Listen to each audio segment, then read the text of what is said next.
All right, let's get going. So this is lecture 1.4. We're going to talk about patterns. What do I mean by patterns? So when I was talking about the innate immune system, I was mentioning that they kind of just respond to ow and, help. They don't have a detailed idea of what's going on. They just know that there's inflammation or damage or infection. So let's talk about that idea, okay? So the efficacy, the ability of the entire immune system, entire innate and adaptive, is predicated on its discriminatory capacity. So that's a kind of an SAT sentence there. So the immune system's effectiveness, how good it is at its job, is entirely dependent on how good it is at determining when something is a threat. That's the whole point. Okay? So appropriate responses to stimuli are crucial. If not, if we have poor discriminatory capacity, then I might get immunodeficiency, where my immune system is less effective. Maybe I'm sick more.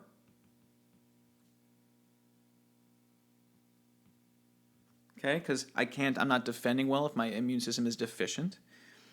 Autoimmunity. If I have poor discriminatory capacity, then I don't know my own cells versus a viral cell or a bacterial cell. So that's reaction against the self. And then you have allergy. That's poor discriminatory capacity because, yes, something like pollen is absolutely foreign. I don't make any pollen in my body, but if I get a little pollen on me, it's not going to kill me. So to generate a heavy immune response to that, well, that's a bit ridiculous. So that's poor discriminatory capacity. So that's more so hyper reactivity. Okay, so that's what we're after, and if we can get that's not what we're after. So if we can get good discriminatory capacity, if we can determine right from wrong, or self from non-self, or dangerous from not dangerous, then we're good. If we don't, this is what can happen. So how can a network of cells know? That's something pretty cerebral. Determining if something's a bacteria or a virus. How does something know that? Okay. So there's a couple schools of thought we got to think about.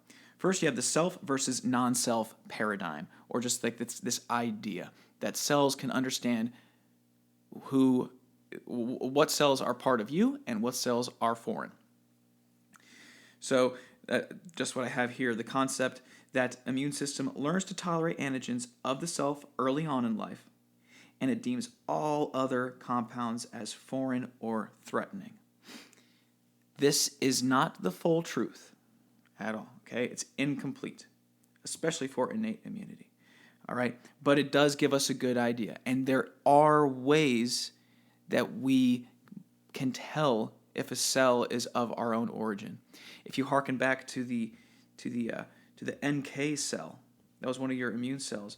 Well, it's really good at determining if something is virally infected, because virally infected cells tend to mess with the self marker.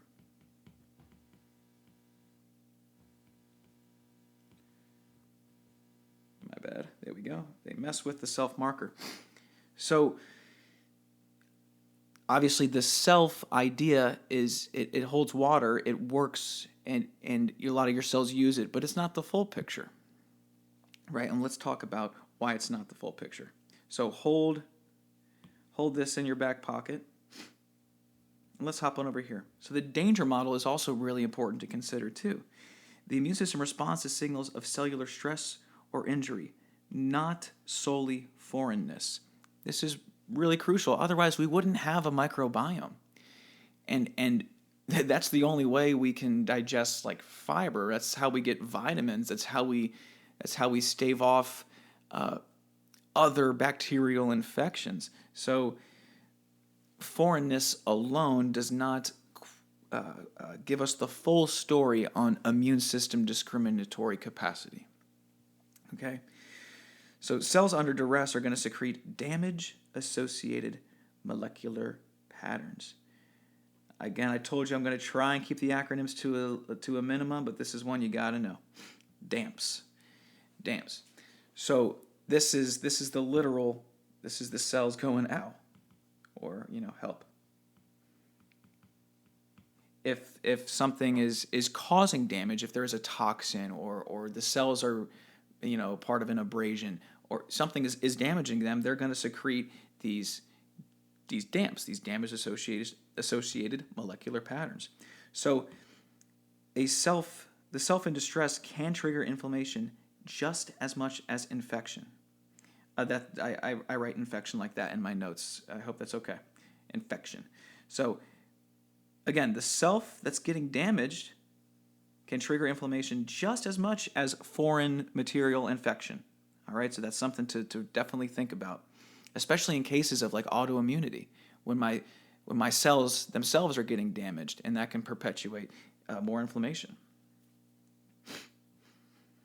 So let's talk about compound recognition. So the innate immune system, it lacks that specificity to recognize individual pathogens. And the other video I talked about, a B cell finally gets activated, and its only target antigen is the bacteria that goes by the name of Jim. So that B cell is only going to attack Jims. And if we're infected with some Jims, then we're going to multiply this B cell times, a billion. So that's how that works. But the innate immune system doesn't have that. It does not have that. So instead, it's going to rely on molecular patterns shared across large classes of microbes. So if you want to think back to the evolutionary tree, I'm just making it up, but that phylogenetic tree, there's common ancestors and things of that nature. So let's just say, we're all the way back here. Let's say bacteria split off right around here. Okay? Because of that high split, there's going to be parts of bacterial composition that are just nowhere to be found in life in kingdom Animalia and many other kingdoms. We're not going to have that. Those things that bacteria evolved to use. Okay, so we kind of the innate system is almost lazy in a sense. It relies on the fact that evolution kind of split off from some of these pathogens such a long time ago, and we are going to call those patterns that we attack that are just part of this bacterial tree. Those are called pattern-associated molecular. Oh my gosh. Dummy. Let's edit that. Pathogen. Oh my goodness. Pathogen-associated molecular patterns. So again, these are conserved microbial structures crucial for the pathogen's survival and just not going to be present in the host. So they're chemically unique, repetitive, and invariant. I think that's kind of redundant. That means they don't change, so they're repetitive. A great example is the cell wall of bacteria. So I can't really draw it, but just imagine I'll redraw Jim down here. Okay. Part of Jim's cell wall is a compound called LPS. You don't need to know that, but it's just one of the examples. LPS stands for lipopolysaccharide. We do not have that in any of our cells. It's only part of the bacterial tree. I guess it was part of this split up here. We don't find it down here wherever humans and animals are. So it's kind of genius. The immune system is like, oh, well, if I'm never going to see that in something that is me, then cool, that's going to be an immediate marker. Another thing, I actually didn't mean to draw it, but it's on here, perfect. The flagella. The flagella. Our cells don't have tails, except for like sperm, but that's the only one that would have a tail. So you see what I'm trying to say? It's isolated patterns that we're not going to find in our genome. And then I added damps down here. A great example for damps is just compounds being released by dead cells or dying cells. So, ATP, our fuel, our energy source, should not be just free floating outside the cell. So that's a great damp. And DNA. If that's floating outside the cell, then something bad probably happened to that cell. So these kind of act as fire alarms. Like again, it's the whole ow, come help me. So heat shock proteins, ATP, DNA. So there you go. All right, let's keep growing. So what's the big idea if I secrete all of these PAMPs and these DAMPs and it falls on deaf ears? You know, if I trip and fall in class next time you guys see me and I'm screaming "ow" and "help," and you guys have your AirPods in and nothing happens, I don't get you guys don't hear my signal for assistance. Well, then there's no point in it. So I need a method for detection. I need something to hear those signals. So what is my recognizer? What is my recognizer? What is my ear? So recognizing these PAMPs and DAMPs is going to be something called a pattern recognition receptor. The purrs, like a cat, purr. So they sense danger, and they're expressed all throughout the body, and this allows these PAMPs and DAMPs to become a response. Okay, so now we have an arc that we can follow. An example, you have TLRs, NLRs, nods. Those are all examples of PRRs. You do not need to know them. I'm just putting them there for completion's sake. Should you continue your immuno knowledge, you're gonna see TLRs a lot, and probably some of these as well. But all of them fall under the family of just recognizing when something's a bad guy. Okay, so here is what you should absolutely have just seared in your memory. This is Immuno 101. Immuno 101. Something happens in my tissue, either an infection causing the release of pathogen-associated molecular patterns, or something hurts me. Those are the ows. Okay? Damage-associated patterns. Then my receptors all throughout my body, one of them is going to detect the ow, something's going to hear the cry for help, and then that's going to lead to effectors. Either the secretion of AMPs, we talked about those, AMPs, antimicrobial peptides, or it's going to signal for the recruiting of white blood cells to the area. Okay, so this arc is very, very important. And you'll see that anytime we talk about a disease, this arc is going to pop up in some way or fashion. So here's just it picturized. There's the LPS, part of that bacterial membrane. So if I have pieces of that in circulation, I know something's amiss. Another example, don't have to worry about this. It's just a compound within bacterial machinery, beta-glycans. And then this one is a great example, DNA. If I have my DNA hanging out in the plasma, something's probably not good. So that's a great idea or example of a DAMP.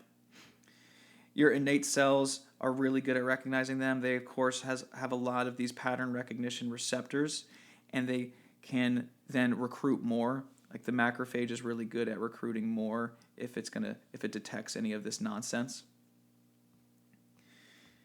And here are those examples. The TLRs are probably the most common, I'd say. Then the nods, CTLR receptors too. You do not need to know these, don't worry about this, but just to show you that there are a lot of different pattern recognition receptors that take on simplifying recognition for us. This takes the stress off of the adaptive system for the required amount of time for dendritic cells to go talk to B and T cells. But this is great for the time being, for that immediate, quick generic, like, oh, okay, is this causing damage? Is this a problem? That kind of response. And then we can get into specific adaptive cells once they are activated. What do we got here? Okay. All right, so just like thinking about this in the tissues, so let's say the keratinocytes detect injury, or like so DAMPs or PAMPs, then they also have PRRs on them, so that's going to cause those keratinocytes to release AMPs. So there is that arc again. PAMPs, detection, AMPs. Now in the gut, it's a little bit different. You might have been thinking, okay, well, if I am sensitive to LPS, to flagella, to beta-glycans, to bacteria stuff, then why do I have a microbiome? And in areas that have that stimulus, but that stimulus is not producing a negative effect, then over time you're going to adapt to it. It's kind of like it's kind of like your nose. Your brain is always it's always in your field of view, but it's not providing any necessary information, so your brain just ignores it. Or if you've been hearing like a humming noise for a while, you start to tune that out because it's not adding any relevant stimulus. Or a great one is if someone cut the cheese, if someone farted in a room. Over time, you're not going to smell it anymore. That doesn't mean it went away. If someone comes in, they might be like, "Oh my God, why does it smell like deep fried butt in here?" But because your system has adapted to it, well, those nerve potentials have worn off. Similar thing here. If I'm constantly getting the stimulus about a commensal microbe, a friendly microbe that's not hurting me, then eventually it'll start to get ignored. Same kind of deal in the respiratory mucosa. We detect a viral genome, and this doesn't have to be viruses. It could be anything. That was just the example because we always think of viruses and colds and stuff with our respiratory tract. But the same kind of deal. We detect something viral. That would be a PAMP. It gets detected by the PERS. And then in this case, if it's something viral, we'll secrete an antiviral compound. It's still microscopic, so I think it's still an AMP. But all I'm trying to say, this picture is very conserved. And same thing here. Boom, boom, boom, boom. So that arc is so conserved. And back to what I was just kind of talking about. I dubbed this like outcome throttling. We don't need to be like at 100% at all times. It's not a binary kind of situation. So binary would be like 0 or 1, go or stop. And it's not always that case. It can be graded and contextual. So especially in areas like the skin and the gut, we have more tolerance there. More tolerance for something like LPS or something like a beta-glycan. Because we know that we have the high microbial load, so we're just kind of used to it. Now, the moment they start secreting toxins, then we'll have a problem. But the nature of what makes them a commensal is a friendly bacteria. They're not going to do that. Like, their goal, if it truly is a commensal bacteria, is not to secrete a virulence factor. It's to make sure the host is content. Maybe even make something for the host. Like some of our bacteria help us make vitamins. And like I mentioned in the last video, some even promote differentiation of regulatory T cells. So Treg cells can help calm down the immune system, furthering a more tolerant environment. Okay, so I guess this ties up what I was saying. Perfect right here. Restraint can be learned through constant, safe exposure. Okay, I think too often there's kind of almost like a xenophobic analogy that gets drawn from your immune system. If it determines that you are not you, then it fights that. If it determines that whatever thing as inside is foreign, then it's going to fight that, and that doesn't make any sense. We have trillions of bacteria on us that help us all the time, so that's why I wanted to throw the you have the self paradigm, the self versus non-self paradigm, and the danger paradigm, and they come together and produce a more like homeostatic kind of model, right? So it's never 0 or 100. It's always kind of somewhere in between, right? My favorite definition of homeostasis